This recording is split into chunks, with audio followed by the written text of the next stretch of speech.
Forget gurus. Forget anyone claiming to be an online business expert without going through the challenges of entrepreneurship themselves. The Real Money, Real Business podcast is here to prove the best insights in online business comes from your fellow online business builders. We dig into stories of entrepreneurs selling their business on the Empire Flippers marketplace so that you can learn how they made their business profitable, how they overcame obstacles, and what lessons they learned in their online journey. If you want to take your business and your knowledge to the next level, you've come to the right podcast. Let's get started. Hey everyone, welcome to another episode of the Real Money, Real Business podcast. We record these interviews so that potential buyers can learn more about the business and the seller to help them make an informed buying decision. If you would like to learn more about this business, including details like what type of business it is, how much revenue and profit it makes, and all of the assets included with the business, simply visit empireflippers.com/marketplace and search for this business's listing number, which you can find in the video thumbnail and in the description. Or if you're watching this on YouTube, you can click the link in the description to go straight to the listing. So without further ado, let's get into this interview. First up, let's learn a little bit about you. Can you tell us about your background in building and running online businesses?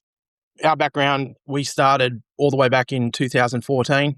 It was the early time of dropshipping, and we'd sort of got on that bandwagon at the time. We built a store up to about 300K in a year, which was great and really validated what we're doing. The reason we got started is I had a high-pressure sales company with a bunch of employees, which was ridiculous, massive hours. My brother was a cop, and yeah, it was a stressful time, and we were looking for a way out. Online seemed like the perfect fit because we wanted to travel, we wanted to look around, we wanted a different lifestyle, and it gave it to us. It literally gave it to us over that time, which was great. And we've been building ever since. We've had multiple exits of dropshipping stores. We've built multiple other related businesses, including courses and what we're doing now, which is the pre-built stores, which is great. It's a solid business, and we have, we've had multiple exits, which has been fantastic. And the online space has given us everything we've ever wanted, honestly, because working a normal business with employees and everything like that is brutal. And obviously being a cop with the stresses that come with that and the crazy hours, we got to exit out that. We got to be location independent, which is really was the goal, location independence. We were doing it financially, but location independence is what everyone's looking for, I guess, and time independence to do what you like.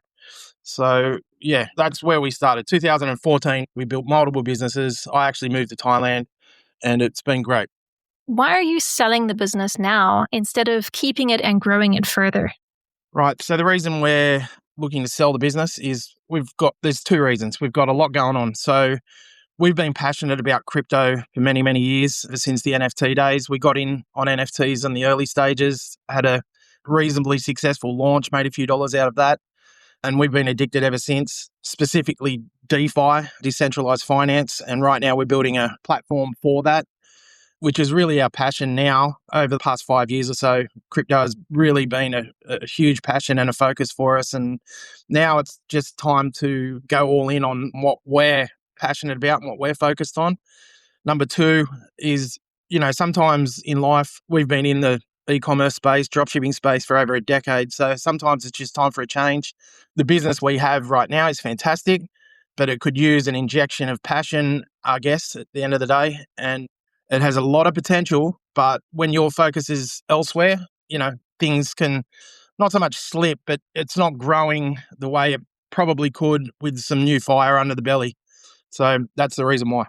Can you describe the amount and the type of work that you do on this business to maintain it? One of the great things about this business is it's reasonably hands-off. We spend about an hour, 2 max a day. We just basically decide which stores are going to be built.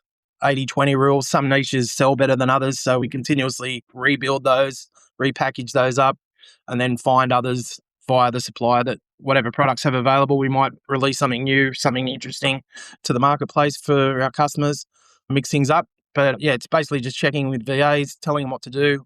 Every day I check their emails, make sure things are getting answered correctly. I don't necessarily reply or anything like that, but I check, make sure that they're following our SOPs, following the templates that we provide them. And when they do have more technical questions, just make sure they're answering correctly. again, if they're not, I'll follow up and just make sure they understand the best way to answer and try and close the deals that they're working on. So yeah, pretty straightforward. We always handle the site transfer, the Shopify store transfers, just to make sure it's done correctly, because obviously we don't want any mistakes on that end. The VAs could definitely do it, but it's just a little quirk that we have just to make sure everything's on that side of things. Once the sale's been made, it's handled correctly and transferred quickly. So overall, it's great. It's pretty hands-off. At the end of the day, pretty passive. Nothing is ever 100% passive, obviously, but this is a great business. An hour or two a day max. Check in with the VA, usually on a call once a week. That's another thing. Our main VA is based in Thailand, but perfect English, so there's no stress there.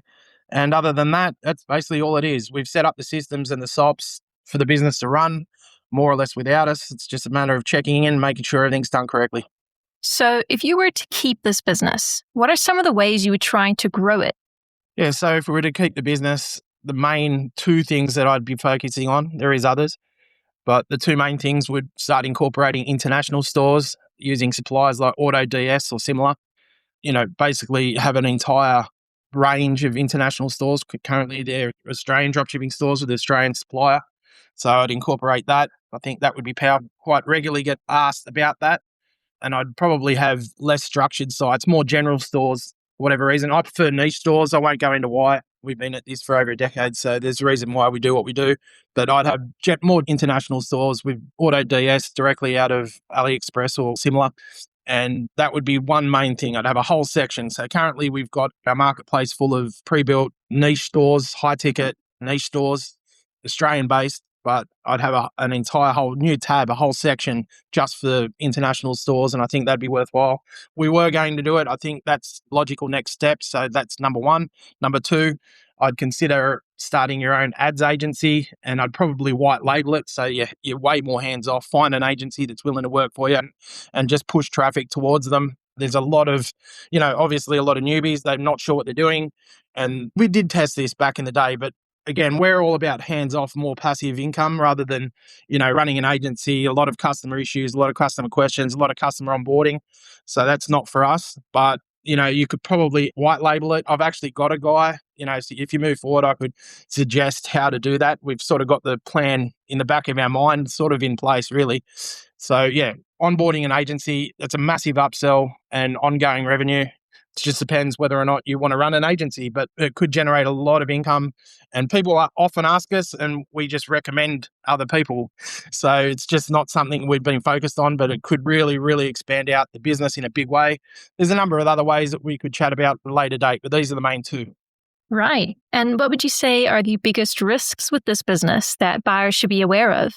The main risk or competition that's been coming into the market is the cheap $20 AI Shopify stores that people have been flogging on TikTok and Facebook. The reality of them is it's just a one-page, not even a completely set up store. It sort of looks finished, but it's not. So people have been asking, what's the difference between what we do and they do? And that's something we've had to deal with. It's not a huge issue. AI is actually a massive positive for us in a big way. It just makes everything way easier. But there is that. So I have had people try out the $20 AI store and then come back to us multiple times. But that is one thing. It's a little bit of annoyance, but I see AI as a massive leverage point and not really a risk to what we do.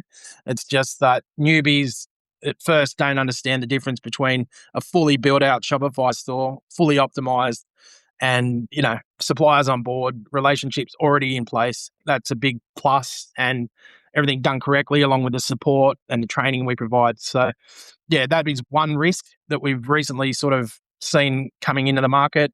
Number two is, supplier relationships. We use one of the biggest suppliers in the country, so it's not a huge drama, but occasionally they are out of stock of things or, stop selling. They discontinue a line, and one of our stores happen to have that line, so we just have to pull the store down. And if a certain store's been sitting on the market for a while, we just got to make sure that stock is obviously available. But that is a minor risk, something you sort of have to just keep an eye on. Number three is seasonality a little bit, slight seasonality during holiday periods like Easter and Christmas. We do, as you'll probably see in our spreadsheets and, P&L, you do have a bit of a downturn during those times because people are actually buying from e-commerce stores and not buying e-commerce stores, if that makes sense. But, that's where something like adding your agency in would really negate that, and really keep the revenue a lot smoother. It's not a huge issue. We still have decent months during that time, but it's just something to consider. But other than that, those three things, the cheap AI sites, they come and go. I see these ads pop up every now and then, and they come and go. They fly by night pretty much, but that's one. The supplier stock levels, that's generally with e-commerce in general. So, it's not a huge risk, but it's just something to think about. And the seasonality, again, it just is what it is. It's how it goes with our type of business, but can be negated, by expanding out and sort of offering your agency and recurring revenue. How much support are you willing to offer the buyer who acquires this business? So officially, I guess we'll be offering 30 days worth of calls and 30 days worth of emails, intensive whenever suitable.